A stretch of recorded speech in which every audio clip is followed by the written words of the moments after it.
OBC का vote सब पाना चाहते हैं, लेकिन ओबीसी को आरक्षण कोई नहीं देना चाहता। इस हाई कोर्ट जबलपुर मध्य प्रदेश में अभी भी 80 पिटीशंस पेंडिंग हैं, लेकिन उनका हल कोई नहीं निकालना चाहता।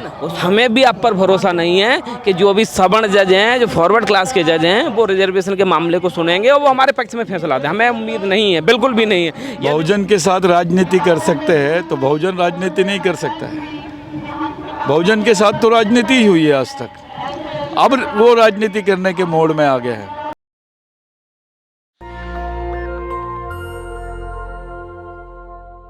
नमस्कार, मैं प्रियंका, आप देख रहे हैं नेशनल दस्तक। इस वक्त दिल्ली के रामलीला मैदान में हूं और जब आप रामलीला मैदान का हाल देखेंगे तो यहां तमाम बहुजन नेता दहाड़ रहे हैं। क्योंकि इसलिए दहाड़ रहे हैं, इनको ज़रूरत है दहाड़ने की, क्योंकि इनका समाज अभी सो रहा है। इनका समाज अभी कावड़ उठाने में व्यस्त है, अपने हक अधिकारों के लिए अभी नहीं जागा हुआ है। हमारे साथ तमाम दिग्गज नेता हैं, इनसे बातचीत करेंगे कि कैसे इनके साथ बर्बरता होती है जब अपने अधिकार मांगने जाते हैं। सबसे पहले मैं आपको बता दूं, रामलीला मैदान में ओबीसी महासभा का एक बहुत ही बड़ा कार्यक्रम आयोजित किया गया है, जो कि खास बहुजन समाज के लिए है। तो लोकेंद्र जी, आप बताइए, इस कार्यक्रम में ऐसा क्या खास है कि बहुजन जुड़ेगा? सबसे पहले तो मैं आपका धन्यवाद देता हूं कि आपका चैनल हमेशा बहुजनों की आवाज़ बुलंद करता है, माइनॉरिटी की आवाज़ बुलंद करता है। जो शंभू जी बोलते हैं ना कि सोशल मीडिया ही सच्चा मीडिया है, वो हमको आप लोगों को देखकर समझ में आया है। आज जो हमारा जो ओबीसी SC ST के जो तमाम संगठनों के माध्यम से, मैं ओबीसी महासभा का कोर कमेटी सदस्य हूँ, ये प्रोग्राम ओबीसी SC ST के संयुक्त मोर्चा और उनके द्वारा ये आयोजन किया गया था। हमारा सबका जो मेन उद्देश्य है कि सब मेन लोग, जो प्रमुख लोग हैं, आएँ, चर्चा करें आज के विषय में चल क्या रहा है। चुनाव आने वाले हैं 2023-24 को लेकर, आगे की रणनीति क्या होना चाहिए, इन सब विषय पे हम लोगों ने जो मेन प्रमुख लोग थे संगठनों के, वो लोग दिल्ली में आए हुए हैं। तो क्या बहुजन राजनीति करेगा? क्यों? बहुजन के साथ राजनीति कर सकते हैं तो बहुजन राजनीति नहीं कर सकता है। बहुजन के साथ तो राजनीति ही हुई है आज तक, अब वो राजनीति करने के मोड़ में आ गए हैं। शेर को आप 5 बार जगा दो, बहुत तकलीफ दो, वो एक बार जाग जाए बस, उस अवस्था में समाज आ गया है। और अब वो राजनीतिक तरीके से भी परिवर्तन चाहता है, पूरी परिवर्तन की तैयारी कर चुके हैं। SC ST OBC अभी कैसे करेगा बहुजन परिवर्तन? बहुजन तो कावड़ उठाने में व्यस्त है। जो कावड़ उठा रहे हैं वो मजदूर है, वो हमारे भाई है, लेकिन मजदूर है। उनके धार्मिक कार्यक्रमों में वो हिस्सा ले रहे हैं, लेकिन उसको भी जब समझाएंगे वो वापस आ जाएगा। गद्दार नहीं है वो, उसको समझा नहीं है वो। जिस दिन उसको समझ जाएगा वो वापस पैविलियन अपने घर वापस आ जाएगा वो। इसका मतलब वो वहाँ पे कावड़ उठा रहा है यानी उनकी सुन लेंगे, ऐसा नहीं है। वो कावड़ उल्टा भी रह सकता है, वो कभी ऐसा नहीं है कि ऐसा क्या होगा कि कावड़ से वो लोग कलम उठाएंगे? देखिए, तकलीफ़ों में वो कावड़ उठाने के बाद भी रहेगा, उसको तकलीफ़ों से मुक्ति नहीं मिलेगी, उसकी पहचान ख़त्म नहीं होगी, उसके अधिकार ख़त्म हो जाएंगे। उसकी जो पहचान है अधिकारहीनता के, वो बनी रहेंगे। उसको जब इस बात का एहसास होगा, वो अपना आत्मपरीक्षण करेगा और वो रास्ते पे आएगा। कावड़ के बजाय वो कलम उठाने की लड़ाई लड़ेगा, वहाँ से तैयारी करेगा वो।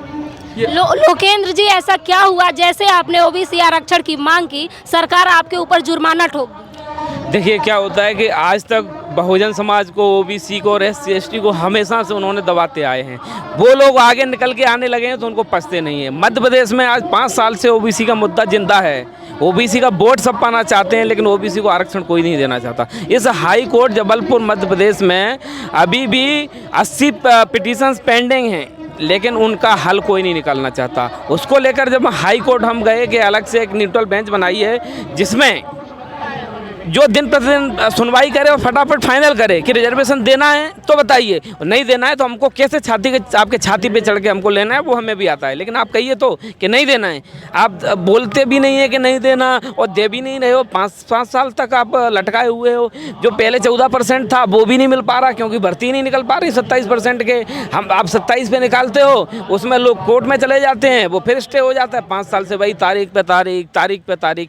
उसको लेकर हमने बेंच की मांग करी थी कि वो फटाफट सुने। लेकिन वो बेंच कैसी होना चाहिए, उसमें भी हमने चाहा था कि उसमें ना तो कोई फॉरवर्ड क्लास का जज हो, ना उसमें कोई बैकवर्ड क्लास का जज हो। यदि मैं बैकवर्ड का रिजर्वेशन का मामला है, मैं बैकवर्ड से आता हूँ, यदि मैं बैकवर्ड क्लास की जज की मांग करता तो मुझ पर लगाते आप जुर्माना कि आप चाहते हो कि आपकी ही समाज का, आप ही के वर्ग का व्यक्ति को आप चाहते हो कि वो सुनवाई करे, इसलिए आप पर जुर्माना लगाया। मैंने तो अपने बैकवर्ड क्लास का भी जज नहीं माना था। मैंने आपसे बोला था कि बैकवर्ड को रिजर्वेशन मिलना है, यदि आप इसका जज दोगे, सपोज करो कहीं उसने आरक्षण दे दिया तो आप हाय तौबा मचा दोगे, कहीं नहीं यार वो तो बैकवर्ड के क्लास के जज ने सुना था इसलिए उसने दे दिया, तो आपको हम पे भरोसा नहीं है।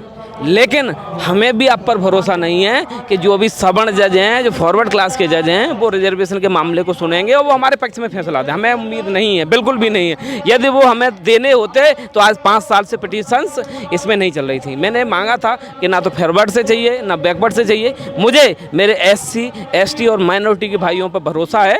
वो जजों की एक बेंच बनाइए और उसकी आप फटाफट सुनवाई करवाइए। लेकिन उनको पसीना निकल गया ऊपर से नीचे तक। मिलॉर्ड इतने नाराज हो गए कि उन्होंने कॉस्ट 10,000, 15,000, 50,000, 1 लाख, 2 लाख, 5 लाख तक का वीडियो है। उसके बाद दूसरे दिन बार एंड बेंच की जो न्यूज आती है सुबह ही 7 बजे कि 10 लाख का जुर्माना लोकेंद्र गुर्जर पर लगाया जाता है। और जब ये मामला पूरे देश में ट्रेंड पे आया तो इन्होंने फटाफट उसको डिलीट किया और शाम तक इन्होंने वेट किया, कोई आदेश नहीं निकाला। ये देख रहे कि उन्होंने जो सिक्का उछाला है वो चित्त गिराया या पट्ट गिराया, जब उन्हें मालूम करेगा नहीं माहौल बहुत ख़राब है। 5वें नंबर पर लोकेंद्र गुर्जर, सपोर्ट लोकेंद्र गुर्जर ट्रेंड कर रहा है, तो उन्होंने शाम को 50,000 का जुर्माना लगाया मुझे। अभी आपको बहुजन समाज से कितनी मदद मिली है? क्या बहुजन समाज सामने आ रहा है? नहीं, बिल्कुल हमारा बहुजन समाज पूरा समर्थन हमें कर रहा है। हमने जो मुहिम चलाई थी दिलीप मंडल जी ने, हमने कि 1 रुपये व्यक्ति 1 परिवार हमें दान करेगा, क्योंकि हम एक व्यक्ति रुपए से हम जोड़ना चाहते हैं व्यक्ति को, क्योंकि पैसा हमारे लिए मायने नहीं रखता। हमारे पास ऐसे भी शेयर बैठे हुए हैं, मैं एक व्यक्ति को बोल दूंगा मैं खुद ही सक्षम हूँ, मैं 50,000 रुपये, लेकिन हमें वो नहीं है। हमें एक व्यक्ति, एक परिवार 1 रुपये चाहिए। हमें ये मुहिम बनाना है, उसको जोड़ने का हम काम कर रहे हैं। अभी तक हमारे साथ 60,000 परिवार जुड़ चुके हैं। अभी तक हमारे देश के 60,000 परिवार हमारे साथ जुड़ चुके हैं और हम इसी के माध्यम से लोगों को जन जागरण का काम करेंगे। हम रिव्यू पिटीशन में जाएंगे, क्यूरेटिव में जाएंगे, लेकिन इस मुद्दे को छोड़ेंगे नहीं। जो ये कहते हैं जज साहब कि आप जातिवाद चाहते हो, अरे आपके यहाँ तो पहले से ही जातिवाद है। आप देखो ना, ST का आज तक अभी तक कोई जज नहीं है सुप्रीम कोर्ट में। SC के भी कुछ हैं और OBC के भी कुछ हैं, लेकिन सबसे ज़्यादा 32 जजों में 15 जजों तो सिर्फ एक ही ब्राह्मण समाज से हैं। अरे आपको और भी कास्ट के भी तो जज बनाने आना चाहिए ना। तो हम इस लड़ाई को पुरजोर। एक आखिरी सवाल, क्या कहेंगे, अब तक कितना कार्यक्रम करवा चुके हैं? बहुत सारे कार्यक्रम हमारे चल रहे हैं, हर प्रदेशों में हमारे कार्यक्रम चल रहे हैं। जो भी घटनाएं SC ST OBC के खिलाफ में शासन के द्वारा और सामान्य बिरादरी के द्वारा होती है, उसमें हम लगातार संघर्ष कर रहे हैं और उनको न्याय दिलाने की भरसक प्रयास किया जा रहा है।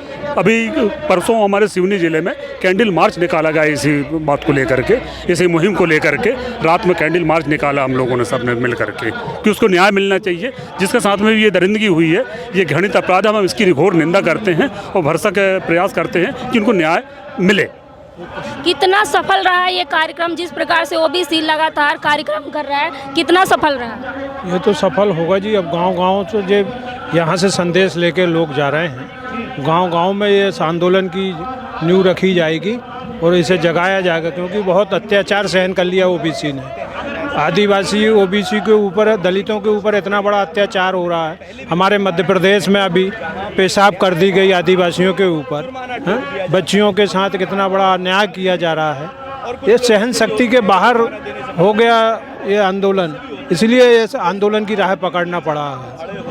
तो आप देख सकते हैं रामलीला मैदान वो धरती है जहां से अन्ना आंदोलन सफल हो गया, तो क्या बहुजन आंदोलन सफल नहीं हो सकता? अगर लगातार बहुजन समाज ऐसे ही प्रयास करता रहा तो शायद ही इनका आंदोलन सफल हो जाएगा। इस खबर पे आपकी क्या राय है, हमें कमेंट बॉक्स में जरूर बताएं। धन्यवाद। नेशनल दस्तक की आपसे गुजारिश है कि अगर इसको बचाना चाहते हैं तो नेशनल दस्तक को सब्सक्राइब करने के लिए रेड कलर के सब्सक्राइब बटन को दबाएं, फिर बेल आइकन की घंटी दबाएं।